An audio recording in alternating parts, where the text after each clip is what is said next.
Overtraining is a thing. If it wasn't, people would just go at 100% intensity all the time, like every day, while continuing to just get better and better continuously.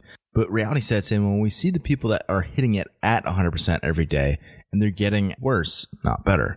So they get run down, they get drained, they have chronic fatigue and inflammation, they get sick way more often, their mood is depressed, they just go around and feeling foggy all the time, and their performance tanks. And for athletes who are pushing the envelope, especially if they're sustaining the high training volumes that are needed to actually be successful in the sport of fitness, it's actually way too often reality. So frankly, we just need better methods of renewal. And in this episode, I'm going to dive into a model for recovery sessions. Hey, it's Ben Wise, and this is The Fitness Movement.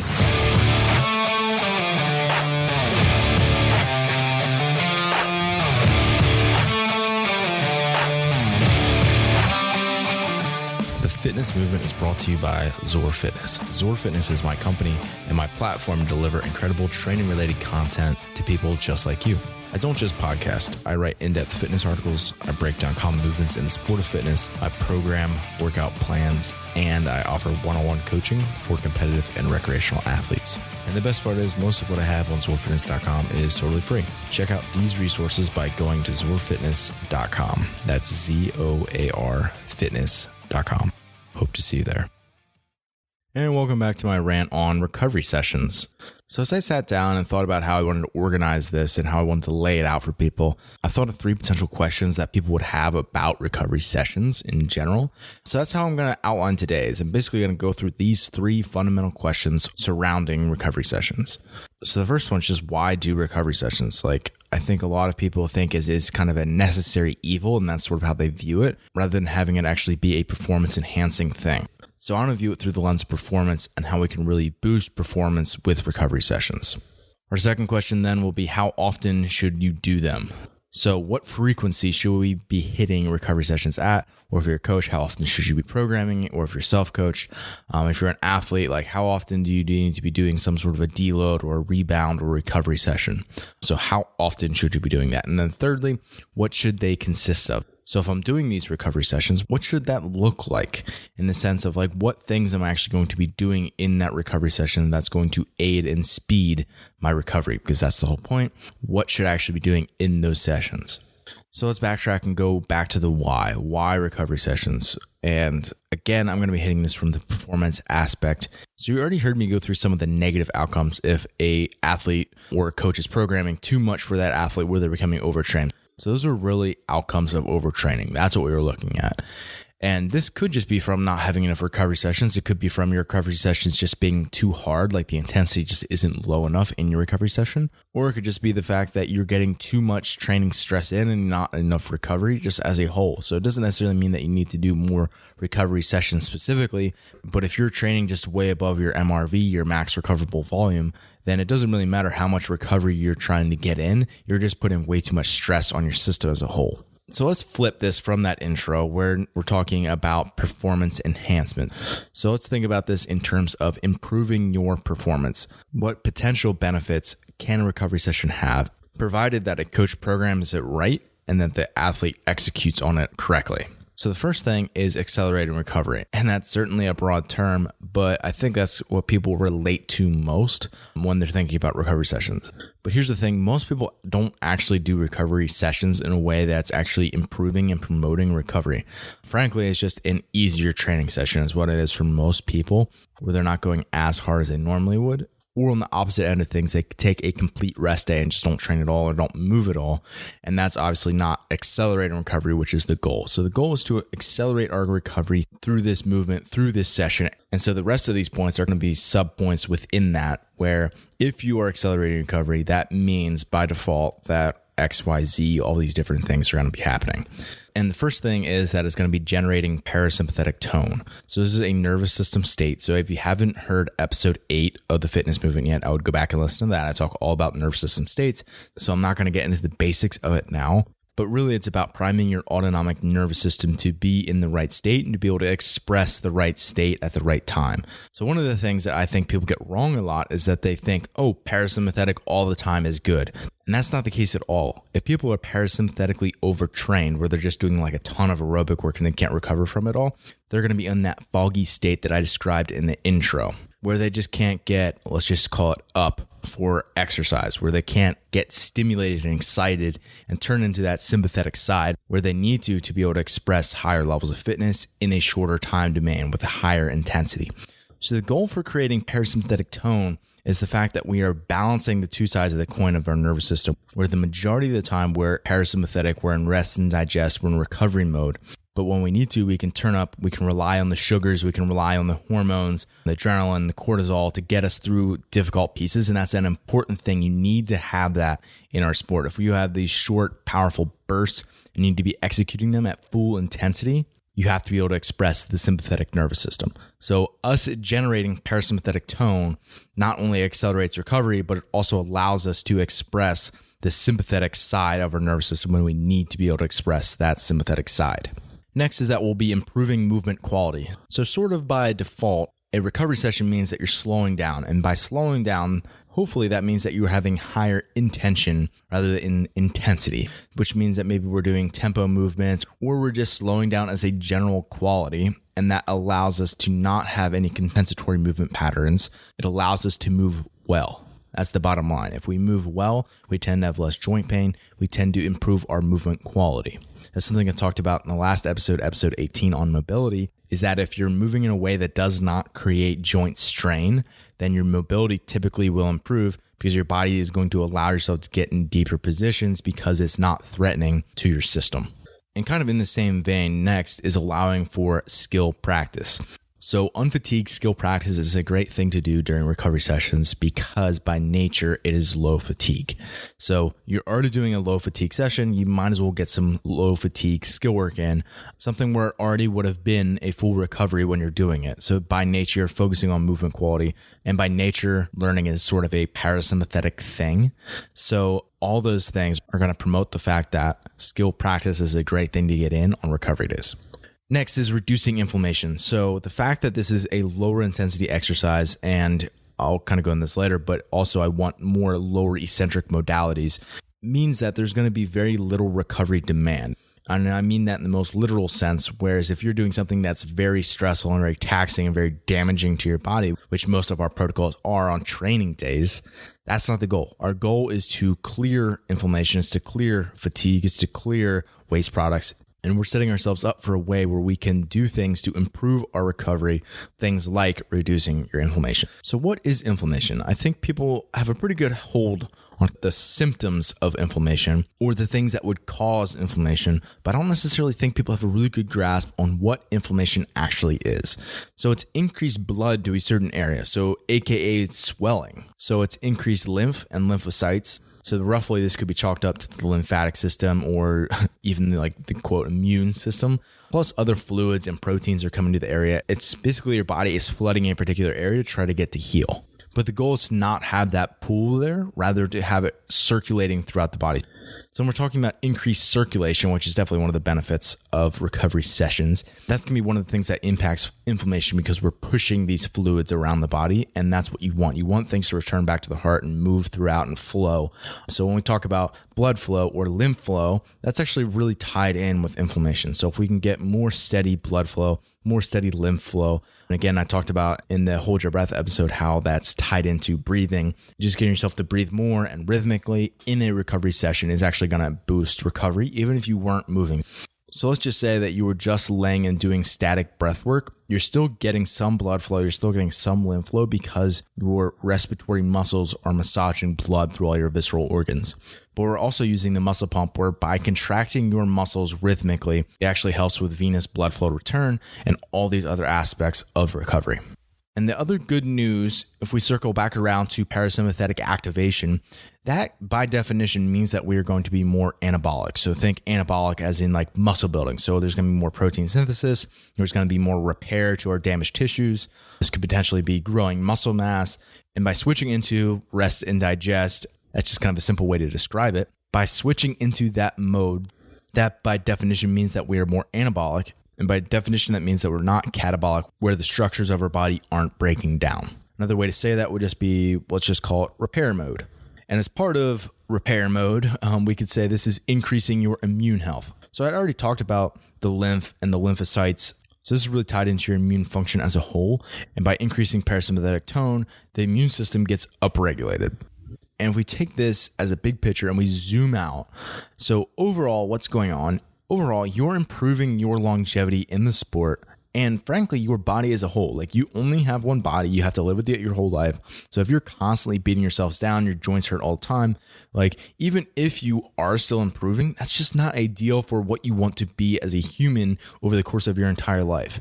Like, just because you're in your teens, 20s, or 30s now does not mean that you're going to be there forever. At a certain point, you're probably going to pivot or move on. And when you do that, you want to have a body that's actually fully functioning and that can adjust and adapt to whatever you're exposing itself to at that time. If you can't go and do stuff that you want to do because you're beat up from doing functional fitness, then it's definitely not functional and you're just competing in a sport. And that's okay if you just want to compete in the sport, but do that in a way that's mindful and allows you to move on when you want to move on and have a body that's going to promote that process. So that's the why of recovery sessions. Now let's answer how often. So how often should you do recovery sessions? First of all, I want to say this depends on 4 different factors. Number 1 is your biological age and your training age. So how old you are and how long you've been training for. Athletes who have lower biological ages and higher training ages need less recovery sessions. An athlete who is in higher biological age and a lower training age is going to need a lot more recovery sessions because they recover a lot slower from the damage that they do. So if we have a teen athlete who's been working out their whole life, they probably don't need nearly as many recovery sessions relative to a master's who just started and really didn't do much prior to getting into the sport of fitness. Our next factor, number 2, is going to be lifestyle factors. So let's just call this things like sleep, nutrition, hydration status, the level of stress that you have. And I've mentioned this before, but often people who are older, having a higher biological age, have more lifestyle stress and often get less sleep, which, like I talked about in 009 on Masters athletes, that's a big part of why they're not actually recovering the way that they should be. Number 3 is the type of training that person is doing in their sessions, in their hard sessions. What are they doing? And what is the duration of these sessions? So if a person isn't doing a ton of sessions and they're not super long, they're not as stressful. Versus if we have someone who's in there hitting it hard every day, doing very stressful training pieces and working out for a much longer period of time, they're just going to have more fatigue that they're going to have to be recovering from. And the best way to do that is through recovery sessions. So if we have one athlete and they're just doing CrossFit classes, and we have someone else who just their exercise is walking, and we have another person who would just be doing something like functional bodybuilding, we have another person who's just solely doing weightlifting, all of those are going to have different SRA curves, stimulus, recovery, adaptation. So the way that your body adjusts to that training stressor changes based on what that stressor is. So I like to think about training like digging a hole. You are literally digging a hole in the ground. You're putting in the work, but until that actually gets filled back in, and then you can actually pile more dirt on top of that wasn't there before, that's recovery.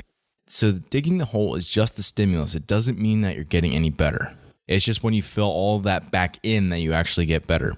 You actually get weaker during a session. That's why people don't keep lifting heavier and heavier weights as they get tired. They get weaker and weaker throughout their session. They're breaking down. And it's not until you actually recover and get stronger and adapt to that you're getting better. And then number 4 is the person's goals and desired time to peak their fitness. So if we have a person who is identifying as a competitive athlete, that means by nature that they compete. And if they compete, that means they're competing on a particular day. So in other words, they need to peak their fitness on X date. And then they might have some time off, but then they have another time where they can, again, peak their fitness on a specific date. And they might want to do that over the course of several years, but that's still different from someone who's just trained to be generally fit, because that person, they want to be fit for their entire life, or that should be the goal for that person. So their desired time to peak, let's call it their golden years. So again, the time that person wants to peak their fitness matters a lot for how many recovery sessions they might be getting, as well as how many hard sessions they're getting.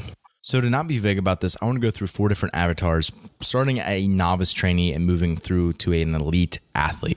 And I outlined these 4 avatars because I think most people are going to be able to align themselves generally with one of the 4 and be able to get some takeaways from it. So let's think about our novice trainee. So for example, let's just say this is a personal training client, an in-person personal training client, where I see this person and train with them maybe 2 or 3 days a week.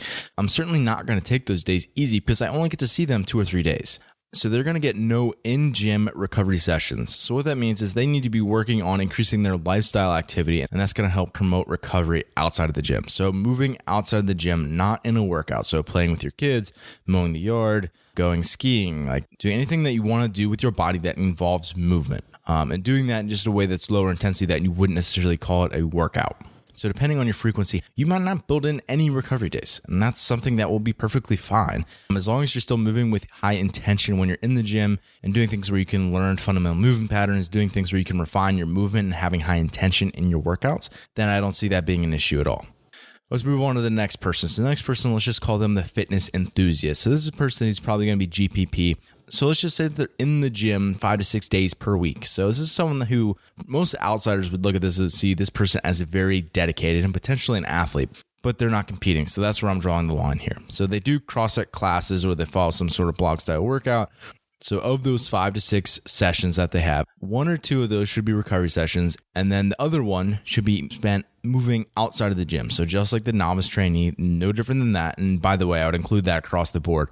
I want everybody out of the gym at least one day. So here this person's actually getting some focused recovery session work in the gym.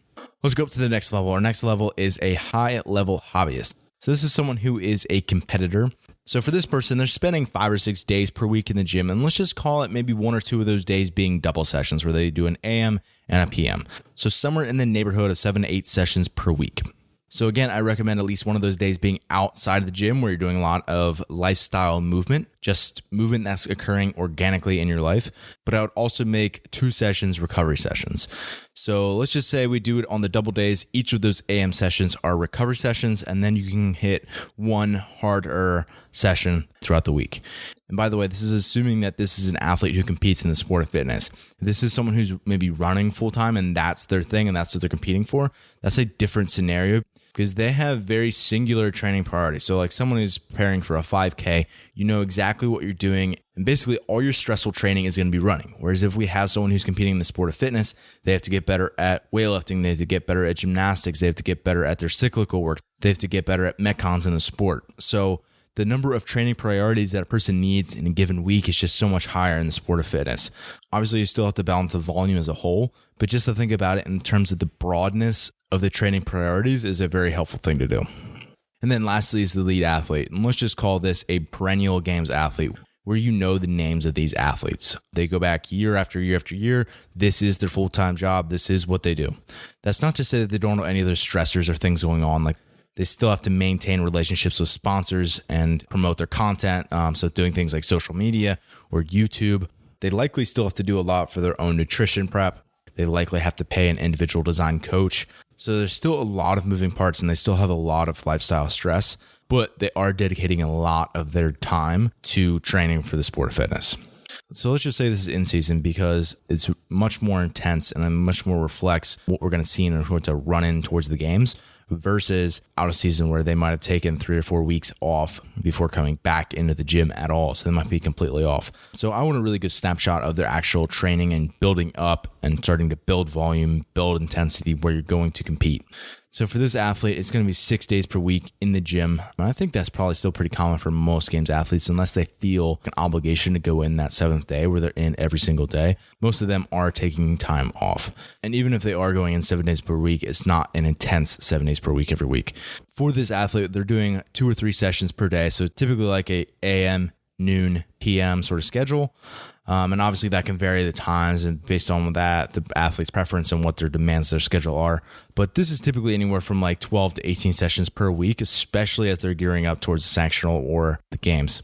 So for that athlete, with you getting up to 12 to 18 sessions per week, I would say at least 5 of those sessions would probably be easy, relatively non-stressful work. So I'll go into what that's going to look like right here in a second. But thinking about out of those 12 to 18 sessions, probably at least 5 5 of them being recovery sessions where it's non-stressful work.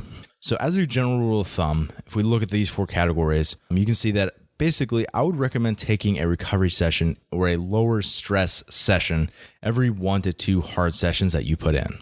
So if you go Monday, Tuesday hard, take an easier day on Wednesday. If you go Thursday, Friday hard, take an easier day on Saturday. So practically this might look like 2 on, 1 off, where you're taking 2 hard sessions back to back and then a recovery session. The issue with that is that it's a 6-day cycle and it's not going to land on the same day of the week every time. So your recovery sessions won't be on the same days of the week just because it's a 6-day cycle in a week of 7 days. So what a lot of people end up doing, spreading out that first 2 days to 3 days. So it's maybe a Monday, Tuesday, Wednesday are all harder sessions, maybe not killing it every single one of those, but more stressful sessions on those 3. Take a recovery day on Thursday. Friday, Saturday are harder training days, and then Sunday is out of the gym completely, rest or active recovery day. So that's a 3 on, 1 off, 2 on, 1 off. That's the cycle, and it's a 7-day cycle, so it's a very sustainable, and that usually works for most people's schedules, because if people are religious or they're just family oriented, they often want to take off on Sundays anyway, so that works out really well. And that's how I program for most of my athletes. If they're in that neighborhood of 5 to 7 sessions per week, having a Thursday recovery day and a Sunday rest day works really well. And that's actually why I put our Rest Day Reads newsletter on Thursday. So if you're subscribed to that newsletter, by the way, I'll put that in the show notes at zorfitness.com/podcast/019. You can always subscribe to the newsletter there. That goes out on Thursdays. So it's the Rest Day Reads newsletters. That's why it's called that, if you don't know why that's called that. Because the people that are getting that newsletter that I program for are often taking a recovery day on Thursday. So the long and short of it is, I don't necessarily think there's a wrong way to do it as long as you're actually taking recovery sessions. That's the biggest thing. If you are actually taking recovery sessions, then you're okay as long as you're mindful about that process and actually making sure you take the recovery and the rest that you need. And then lastly, what? So what should we be doing on our recovery sessions? So what should the sessions consist of? So I'm going to go through 5 different elements that your recovery sessions could include: skill practice, aerobic work, movement training, body maintenance, and mobility work. And in general, I would recommend hitting some of the things that the sport of fitness doesn't hit consistently. So I actually wrote an article. It's called Neglected Areas in CrossFit Training, Movements, Muscle Groups, and Energy Systems. So I will link to that article in the show notes, zorfitness.com/podcast/019. So I would definitely recommend that. That'd be a great place to start and get some info about what you can actually be putting into your recovery sessions. But I'm also going to go through each of these 5 points here and talk about each one for a little bit. So let's start on skill work. The biggest thing with skill work is that it needs to be unfatigued. It's going to be high intention. And it's going to be low intensity. It's also going to have low mechanical and metabolic demands. So at no point are you loading the tissue really intensely or are you creating a ton of fatigue. That's what I mean by mechanical and metabolic. So some things that might be good ideas to include here, stuff like handstand work, bar facing burpee footwork, where you're not doing reps quickly or under fatigue, but rather you're practicing on your positioning, your consistency, your footwork, your timing, your efficiency overall. We can focus on your rowing technique and sequencing. So thinking like legs, hips, arms, in the technique of how you're actually pulling on the rower, and positional work. So maybe you're doing positional breathing on different positions in the rower, or maybe it's hanging from a barbell and doing positional breathing. Whereas maybe it's weightlifting barbell technique where you're doing like snatch pulls or clean pulls and going through ranges of motion slowly and reinforcing the correct bar path. It could be things like triple pause, split jerks with just an empty barbell. All of those would be great ideas. Some things that might be bad ideas might be lots of double unders or rebounding box jumps where someone's knees or ankles or soft tissue just gets really beat up from that. That might not be a good idea. Same thing with like muscle up or chest bar practice. If someone doesn't have the strength, well, then it's strength work and that doesn't really belong in a recovery day. Or they don't have the positions to do it, and then that's just going to place a lot of joint strain. Or the person actually already has that, and then they just need to accumulate volume and more density, and then either of those aren't appropriate either. So again, we can think about this in a lot of different ways, but thinking about what would be good or bad for skill work to be placing into a session. Next is aerobic work. So the biggest thing here is that it's very easy. The biggest mistake I see is people prescribing aerobic work, which is great for recovery days, but just doing it in a way that the intensity is too high. So as a general rule of thumb, I would recommend going below 60% of your max heart rate. So for me, my max heart rate is 190. So that means that on my recovery days, I need to stay below 114 beats per minute for me, which is a very easy pace. it typically ends up being somewhere around 30 seconds slower than your 5K row pace per 500 meters. So for me, I'm rowing at like a 2:15 pace. So it's really slow. It almost feels too slow, but that's the whole point, is that it's oxygenating your tissues. So you're delivering oxygen at a rate much faster than you're using it. And that's the reason why we do it that way. So besides low intensity, I would also want it to be low eccentric. So low eccentric modalities, so things like holds, because they're isometric, and by nature, if something's isometric where it's not moving, there's no lowering phase. And that's what the eccentric is. And also things like carries, so like farmer's carries, front rack carries, overhead carries. And then the one that most people think of is ergs. So assault bike, rower, skier, all these different tools are really low eccentric. So it's a great way to get this easy aerobic work in. And recently, I created a video on aerobic accessory, which is one of the methods that I use in our recovery days. I'm not going to talk about it in this podcast because I've already done a detailed video on it, but I will link to that in the show notes. So if you can't tell yet, I want you to go check out the show notes. Go to zorfitness.com/podcast/019, and that's where I'll link to that video. Basically, within that, what I talk about is what aerobic accessory is. I'm going to go through an example workout. So it's low intensity, and it's based on those low eccentric modalities. It's typically based on something like a 2 to 4 hour time trial pace. And like I said, it's below 60% of your max heart rate. It helps promote blood flow. It's oxygenating, all these different things. So go check that out. Again, I'll put it in the show notes. Next would be movement training. So movement training is a super broad category. It's really hard to define, to be completely honest.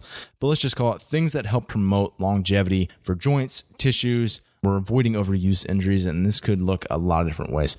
So examples would all be like animal crawls, different types of locomotion work, yoga poses. It could be joint rotations, so things like cars, isometrics, where we're going to end range and holding it. So something like tails and rails would fit into this. And if you don't know what I'm talking about with any of those acronyms, go look into functional range conditioning. If you look that up, or also link to it in the show notes, you can check out some of their methodologies. Things like squat therapy, if you've gone to the level 1, like all that stuff would fall into movement training. Next is body maintenance, where this is traditionally thought of as like massage, where you're on the foam roller, you're floating, doing cupping, cryotherapy, acupuncture, all of those different things. But it also could be any sort of accessory work where you're promoting tissue recovery. So maybe you're doing rotator cuff strengthening, or labral prehab, or crossover symmetry work, or core work like planks, or like McGill's Big Three, stuff like side planks, bird dogs. We could do anti-rotational or rotational midline work, stuff like Pallof press. All of that would fit into this. And lastly, mobility work. And I mean this in the way that's traditionally thought of, which is basically just stretching. You can certainly involve that as well on your recovery days. Stuff like ROMWOD is a great way to tone down the nervous system and put yourself in that parasympathetic mode that you want to be in. Okay, and the last thing that I want to do today is go through a sample session. So we'll walk through this sample session to end out today's episode. So let's just say this is for an athlete who's doing 6 to 8 sessions per week, and they're doing double days twice per week, and this is going to be one of their AM sessions. So one of the recovery sessions of the 2 that they'll get throughout the week besides their complete rest day. Not that that changes anything dramatically. All of these recovery sessions are going to look very similar for my athletes. They're always individualized, but good programming is good programming, and there's going to be a lot of the same elements, and just a few of the pieces are going to be swapped out based on individual athlete needs and where they're at as an athlete. So the first thing this particular athlete's going to do is jump on the air bike 5 minutes at a very easy pace. So this is zone 0 heart rate, so less than 60% of their max. For a lot of people, it's going to put them somewhere in the neighborhood of 45 to 50 RPMs. So it's a very easy work. After that, they'll hop off and they're going to do movement training and accessory work, items A through F. So all these different exercises, and we're not doing a lot of reps or sets. We're not taking a lot of rest time because they won't need it. The idea is that they can just go through each one of these, check it off, and then move on. So this will be things like hip cars, spinal waves, tabletop glute bridges, bird dogs, rotator cuff shoulder routines, all of that sort of stuff. After that, they'll go into empty barbell snatch technique work. So a 5-minute EMOM in this case, 4 slow motion snatch pulls. They're reinforcing that position. They're refining their bar path. They're making sure they have that vertical shin in the pool, that the bar's coming back into them, that they have that double knee bend, that they hit the power position with an upright torso and bent knees. all of the good principles and making sure that they have high intention and low intensity as they're going through that snatch technique work. After that, we'll go into some basic aerobic function work. So this is going to be 1 minute, 1 minute, 1 minute of 3 different exercises, and they're going to repeat this 3 times. So this is 9 total minutes. So not a lot of work here. A 1 minute walk on the air runner, a 1 minute ski erg at their 10K time trial pace, and a 1 minute air bike at 50% of their 10-minute test average wattage. After the basic aerobic function work, they're going to hit some mobility to finish out the session, a 3-minute frog stretch, so hitting the adductors and groin, and then ending out with a 2-minute couch stretch per side, mainly targeting the quads and hip flexors there. So that would be their session. The whole thing will probably take them in the neighborhood of 30 to 40 minutes, depending on who this athlete was, and then they're out of the gym. So the goal for these recovery sessions is to get in, get the work done, and to get back out again, and having the athlete feel better when they leave than when they came into the gym. And that's really the biggest goal for these recovery sessions. And I hope today provided you with a model for recovery sessions. Hey, it's Ben again. And I wanted to take a minute to talk about our online training program, The Protocol. The Protocol is for athletes who want to train for the sport of fitness. It's programmed by me, and it's my best attempt at preparing athletes with varying strengths and weaknesses for the demands of the sport. And I do this through the use of silos, which basically means I segment parts of the program based upon athletes' ability in a particular area. So for example, an element of the program this fall on Tuesdays and Thursdays was gymnastics-focused training. And there are 4 different silos, so athletes could choose to work on chest bars or muscle-ups or handstand push-ups or handstand walks. In other words, we are all doing the same core program, but there are ways to individualize it on a weekly basis. And as part of the program, I also include coach's notes, technique videos, and educational resources almost daily. My goal is to not just have this feel like you're doing a workout plan, but to feel like I'm actually coaching you through the process of becoming the best athlete you could be. And having access to the protocol is just part of the benefit of being a pro member.